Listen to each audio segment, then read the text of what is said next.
Hello guys, hello, this is for Sagittarius.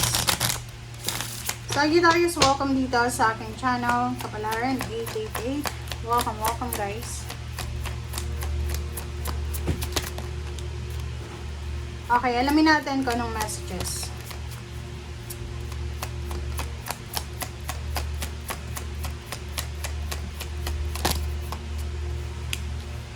Okay, so Four of Spade, number 49, number 12, and Queen of Diamonds. Alright, so nakikita ko sa'yo dito, mag-iingat ka, Sagittarius, nakakaloka ka.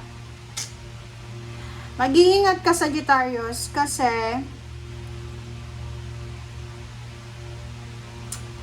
may stalker ka. Okay, sabihin natin, may stalker ka. There is someone na ini-stalk ka. There is someone na binabantayan ng social media accounts mo, binabantayan yung bawat galaw mo, or sabihin natin, okay, naka-block na lahat ng mga taong yan sa buhay mo. Meron sa kapaligiran mo, malapit na malapit sa'yo. Pwedeng ano mo yan, asawa ng kapatid mo, kapitbahay mo, pinsan mo, yung may mga secret, hidden animosity sa buhay mo, yung mga lihim na galit sa'yo, inis, sila yung magiging spy, stalker, or pwedeng sila yung magbibigay ng information doon sa mga stalker mo. Okay? So, you need to be careful. Iwasan natin yung mag-share ng mga important news. And next is Queen of Diamonds. So, dito sinasabi na kung may anak ka, you need to be focused sa anak mo, okay? Sa 2 taon na to. Bantayan mo ang anak mo. And be kind and be gentle sa anak mo kung may anak ka.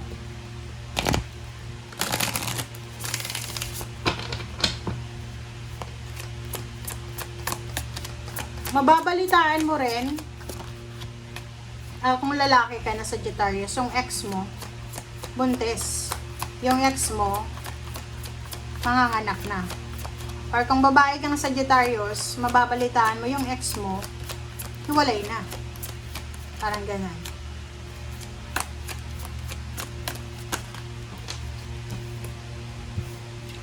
Alright, so New Moon and Virgo.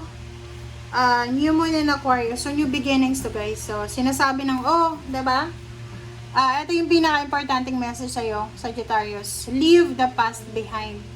Iwanan mo na yung past mo. Wag ka nang makipagbalikan sa ex mo. Wag mo nang balikan yung mga past traumas mo sa buhay. Okay? Oras na para mag-move on ka. Magtiwala ka lang. Lahat magiging okay. Okay? So, you need to open up to change. Doon ka na sa pagbabago. Kung makikita mo, diba? Kita mo ba? Ang sabi ng barahan na to, kailangan na maka-move on ka na. Kailangan mo nang buksan ang iyong sarili para sa pagbabago. Okay? Magtiwala ka. The universe is behind you, protecting you. Okay? And nagtiwala ka na pag mabuti kang tao, kahit may pagdaanan kang hindi maganda, papabor pa rin sa'yo ang future mo.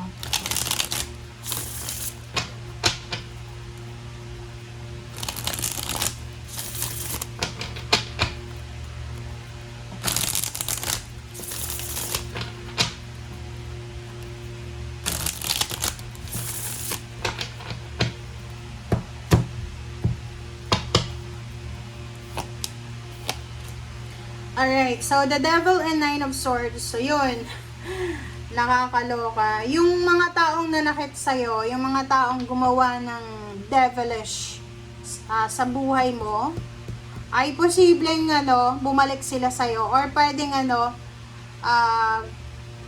babalik yung trauma. Parang maaalala mo yung pain and heartaches, lalo sa love life. Okay? And yun nga, sabi ng baraha sa'yo dito, maging matalino ka. Kaya nga yung utak natin nasa taas kaysa sa puso. Mag-iingat ka sa pagtitiwala, lalo sa love life. Yung mga ex nyo, wag nyo nang balikan, sabi nga dito. Okay? Bago na tayo, wag nang balikan. Okay? Six of Wands, sa nakikita natin dito na posibleng you will be successful sa usaping pera, trabaho. May pangarap ka, like for example, position, promotion, ganyan, salary, may bracket ka na, kumbaga ang ganda, maganda to kasi exciting na wish fulfillment sa usaping trabaho, negosyo, or kung ano pa man. So, there's a recognition and awards, rewards. Nakikita ko na nasa yung kamay daw yon. Kung gusto mong matahimik, gusto mong makamove on, gusto mong wala ka ng connection sa nakaraan, nasa iyo daw yon. Okay? Celebrate life, celebrate success, small or big success. Nakikita ko sa trabaho, masaya ka, you're happy, contented, and nakikita ko na you're surrounded ng mga magandang support system. Katahimikan. Okay, so sabi ng baraha, nasa kamay mo yon. You have choice, you have option. Kung gusto mong tahimik na buhay, okay, ganun lang yun. Kung gusto mong tahimik na buhay, ikaw yung magdedesisyon nun. Kung gusto mong mag-level up sa buhay mo, ikaw din magdedesisyon nun. Ang daming level up sa finances Pwedeng nakikita mo ba ang sarili mo na yung mga traumas mo about sa kung saan man, posibleng ilalagay mo siya sa tamang energy. Ang nakikita ko sa'yo dito, kikita ka ng malaking halagang pera. Kung babae ka, maraming mga like business ideas, or kung lalaki ka naman, nakikita ko sa'yo dito na basta marami kang aabutin na pangarap mo, okay? And yun, posibleng basta may buntis dito, it's either your ex or ikaw ang buntis, or ikaw yung nakabuntis. There's a new love life, okay? Isang desisyon, importanteng desisyon ang gagawin mo. And nakikita ko pwedeng may mga kasal, engagement, okay? And kaso lang yun, pumipigil yung ex mo sa pag-engage nyo. You're waiting for financial help ba? Pero sa nakikita ko, ikaw siguro yung madadagdagan ng obligations. Pwedeng yun, kasi there's a baby coming or there's a new members ng family coming. Okay? Busy ka, napakasipag mo, you're super hardworking. So, yun, huwag mong bigyan ng pansin yung mga nangyari sa inyo sa past, yung mga tao na yan, sitwasyon na yan, kasi hindi yan makakatulong sa progress mo. Okay? Pampagulo lang yan. Okay? Pampagulo lang yan. So, sinasabi ng baraha na this is the perfect timing para sa'yo na magsimula ng bagong buhay. Okay? Simula ka na ng bagong buhay.